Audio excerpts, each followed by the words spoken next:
Hello friends, welcome back to my channel Nishi evergreen topic. Friends, आज हम बात करने वाले हैं इस वीडियो में कि बच्चे अपने प्राइवेट पार्ट की सफाई नहीं कराते हैं, वे भाग जाते हैं। मेरे पास इसके एक ने कमेंट किया था कि उनका जो बच्चा है, बेबी बॉय है, वह अपने प्राइवेट पार्ट की सफाई नहीं कराता, भाग जाता है। तो उसके लिए कुछ उन्होंने टिप्स मांगी थी, सुझाव मांगे थे, तो मैं ये वीडियो इसीलिए बना रही हूँ। उन्होंने बार बार मुझे रिप्लाई करके कहा है कि मैम इस पर वीडियो बनाइए इस टॉपिक पर, तो इसी को देखते हुए मैं ये वीडियो बना रही हूँ।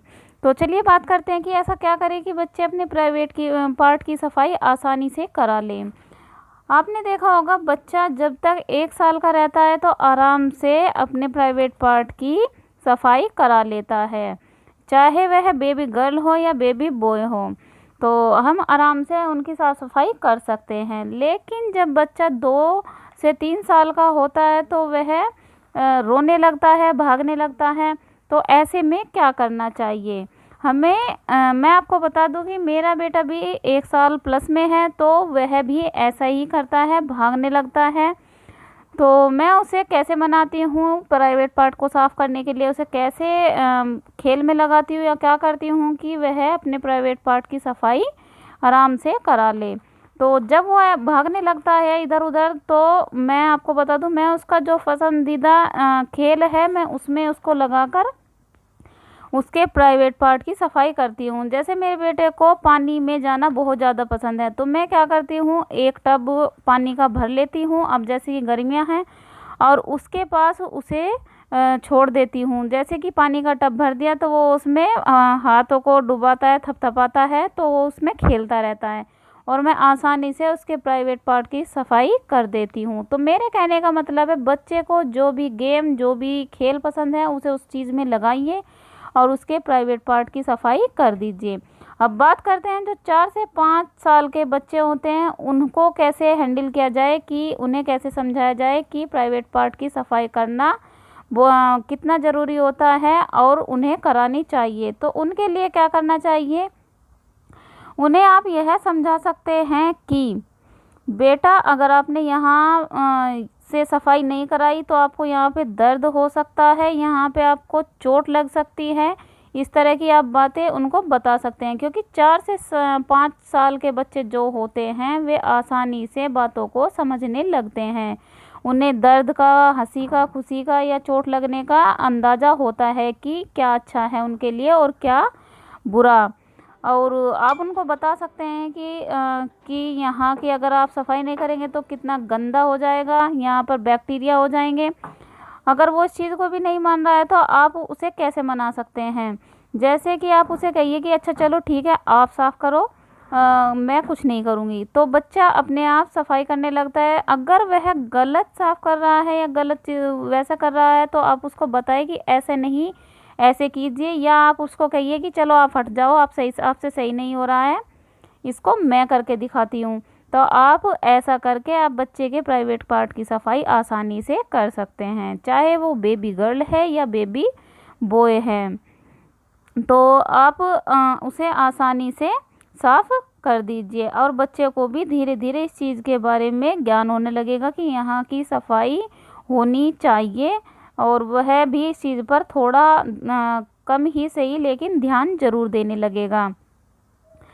तो अगले बात करते हैं हम 6, 7, 8 साल के बच्चों की। तो मेरे पास जो कमेंट आया था वो उनका बेबी 8 साल का है और उन्होंने ये भी कहा था कि उन्हें अपने बेटे के प्राइवेट पार्ट की सफाई करते हुए शर्म आती है। तो देखिए सर या मैम, मैं आपको बता देती हूँ, जैसे कि 7-8 साल का बच्चा होता है, काफ़ी मैच्योर होने लगता है, सारी बातों को समझने लगता है। तो आप उन्हें धीरे धीरे खुद ही साफ़ सफाई करना सिखाएं, उन्हें समझाएं। जैसे मैंने टिप्स ये बताई हैं उस तरह से उनको अब आप बताइए कि यहाँ पर गंदगी हो जाती है या आपको चोट लग जाएगी, यहाँ पे ब्लड आ सकता है। इस तरह की चीज़ें अगर आप उनको बताएंगे तो वो समझेगा और सफाई भी करेगा। अच्छा, धीरे धीरे आप उसे, अगर वो भाग जाता है या नहीं मानता है तो आप उसे कह सकते हैं, जब आप नहा रहे हो तो चलो आप खुद सफाई करो। 1-2 बार देखिए, अगर वो खुद करने लगता है तो आप उसे खुद साफ सफाई करने दें। अगर गलत तरीके से कर रहा है तो आप उसे बताएं बेटा ऐसे नहीं ऐसे करते हैं, वो उस चीज़ को नोट भी करेगा, क्योंकि वो खुद उस चीज़ में इंटरेस्टेड हो रहा है तो वो उस चीज़ को खुद भी नोट करेगा। अच्छा, जैसे आप लगे कि बच्चा अब धीरे धीरे अपने प्राइवेट पार्ट को साफ़ करने लगा है, तो आप 1-2 बार चेक कर लीजिए कि उसने अच्छे से साफ़ किया है या नहीं किया है। तो अगर आपको लगता है कि उसने अच्छे से सफाई नहीं किया है, तो आप उसको बता सकते हैं कि बेटा आपने देखो यहाँ से साफ़ नहीं किया है, आप इसको ऐसे नहीं ऐसे करिए, तो वो उस चीज़ को भी नोट करेगा। और अगर आपको लगता है कि उसने बिल्कुल क्लियरली ठीक से साफ़ किया है और कोई दोबारा करने की ज़रूरत नहीं है, तो आप 2 से 4 बार में ही इस चीज़ से वरी न हो और बिल्कुल रिलैक्स हो जाएंगे कि बच्चा अपने आप साफ़ सफाई अच्छे से करने लगा है, तो धीरे धीरे करने लगेगा। अब आपको देखने की भी ज़रूरत नहीं है, जब वो करने लगता है साफ़ सफाई हो जाती है, तो आप जैसे वह नहाने जाता है उसको एक बार याद ज़रूर दिला दीजिए, बेटा आपको यहाँ की भी सफाई ज़रूर करनी है, वरना आपको पता है कि यहाँ पे गंदगी आ जाती है और यहाँ पे आपको चोट लग सकती है या आपको दर्द हो सकता है, तो वो अवश्य ही वहाँ की सफाई ज़रूर करेगा। और जब साफ़ करके आ जाता तो एक बार आप ज़रूर 1-2 दिन का गैप करके पूछ सकते हैं, बेटा आपने यहाँ की सफाई की थी, या आप उसको 1-2 बार नोट भी कर सकते हैं कि कर रहा है या नहीं कर रहा है। अब धीरे धीरे उसको चीज़ को उसे करने की हैबिट बन जाएगी, तो आपको करने की ज़रूरत ही नहीं पड़ेगी।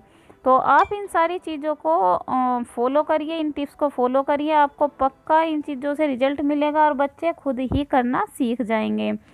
तो अगर आपको ये जानकारी अच्छी लगी है तो लाइक करिए और चैनल पर नए आए तो सब्सक्राइब करिए और कमेंट में ज़रूर बताइए कि आपको ये वीडियो कैसी लगी। और सबसे पहले मैं आपको बता देती हूँ कि ये वीडियो बच्चों के लिए थी, कोई भी गलत कमेंट या कोई भी गलत बात इस वीडियो में ना मतलब कमेंट करें।